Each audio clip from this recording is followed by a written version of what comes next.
What's up? Just fix it, dude here. Ever seen a ceiling patch look like this? Or like that? We're gonna show you how to do it right. I know if you're on the East Coast, you're probably thinking to yourself, what the hell is this? Well, this is called knockdown. In Colorado, knockdown texture is really common, as is orange peel. And due to having to do a little drywall patch here, we're gonna need to blend this knockdown. We're gonna show you how to do that. What you're gonna need to do this is a sheet of plastic to keep yourself from making a royal mess. You can see the air movers that we had there to get our drywall patch to dry faster. But for the texture itself, you're gonna need some mud. We're using the 20-minute mud. You're gonna need some of these texture repair sponges. And this right here, well, I'll show you what this is for. After sanding your patch smooth, go over the edges of the patch with a wet tile sponge, just to kind of feather in the texture a little bit better.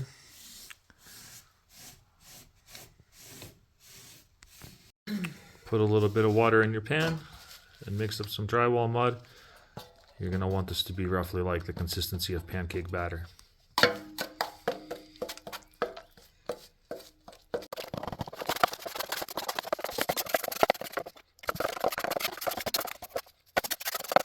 With your batter like drywall mud ready, first thing we're going to do is use this wire brush. Just literally flick some of that mud onto our patch. The reason we're doing this is to give it the appearance of sprayed texture, which is what we're trying to match here.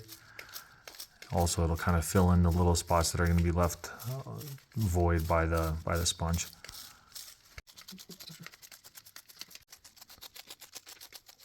All right, now with all the fine texture sprayed on, we're ready to use the sponges.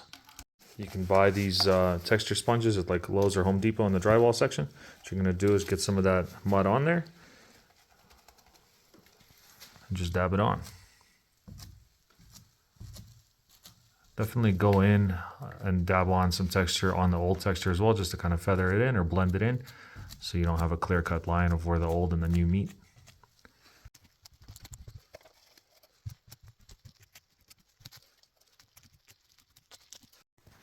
With knockdown, you'll see these like smoother areas that just represents a spot where there was more mud to begin with, and these other areas just had less mud.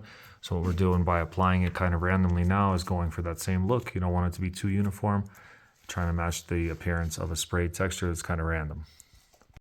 Now using a drywall knife, using the curved side towards the ceiling, very, very lightly drag it across your texture to knock it down, making sure to wipe off any excess material off your knife as you're doing it.